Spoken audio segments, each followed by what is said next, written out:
sa loob eh. At napansin ko itong mga young generation, ang gagaling nila umarte.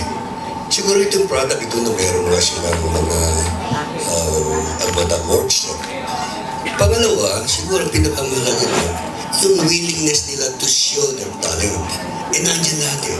Nakikita ko yung mga kabataan ngayon, kumpara doon sa kabataan namin, ay malayo, magagaling sila ngayon.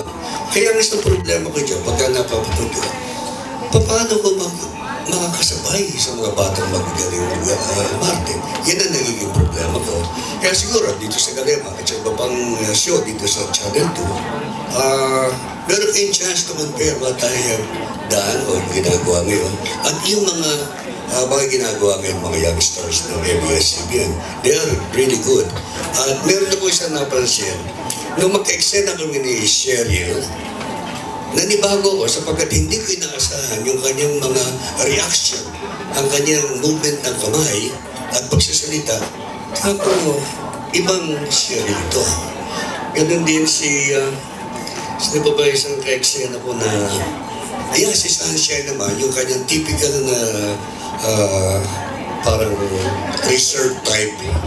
Pero ano natin, makikita mo yung hidden talent nila lumalabas lahat.